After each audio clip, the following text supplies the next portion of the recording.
Legislation and safe working practices, learning outcome 2. 2C. Explain the term ethics. The term ethics is a consideration of what is good or bad, and it incorporates moral duties, obligations and values. These are really important to any team members in the veterinary profession. We all have a duty of care in relation to the animals in our care, obligations to maintain that duty of care and ensure that the animal welfare needs are being met, and we must also have animal-based values. From a professional point of view, in relation to the veterinary industry, we must consider ethics at all times, and both veterinary surgeons and registered veterinary nurses make a declaration relating to the importance of animal welfare, and this is in relation to their individual roles.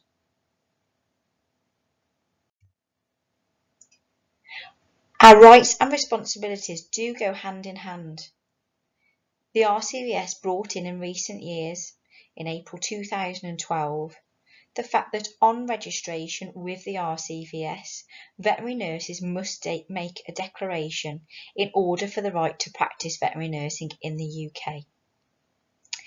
This is relevant to every nurse that is becoming registered, and the declaration itself states, "I promise and solemnly declare that I will pursue the work of my profession with integrity, accept my responsibilities to the public, my clients, the profession and the Royal College of Veterinary Surgeons, and that above all my constant endeavour will be to ensure the health and welfare of animals committed to my care."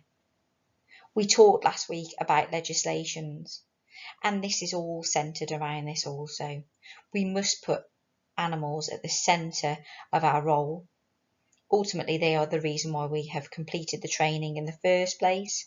We must all have a love and a passion for animals, and we must make sure that animal welfare is key to all of that.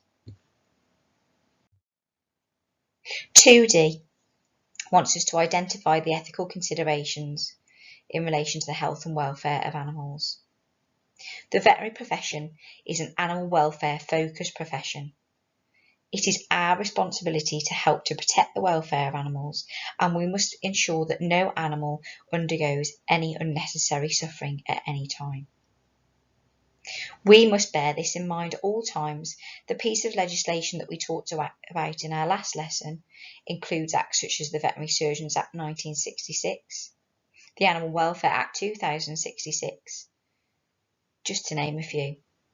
Considering those, we must make sure that we work safely and appropriately within the confines of those pieces of legislation and know our boundaries. So, for example, veterinary nurses need to make sure that they adhere to the Schedule 3 factors in the Veterinary Surgeons Act 1966. Again, from a professional point of view, both veterinary surgeons and registered veterinary nurses also have to adhere to a code of conduct, and again that is set out by our regulatory body, the RCVS.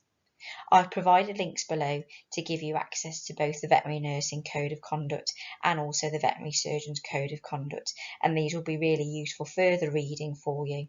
You will see there are some things that there is a slight overlap and things that are worded the same, but then there are also differences in relation to the professional roles and responsibilities of those two team members. This also links to your e-portfolio task, so that additional reading will be really helpful. In summary, animal welfare is key to our profession and purpose in our roles, and ethical considerations are vitally important in all areas of veterinary practice.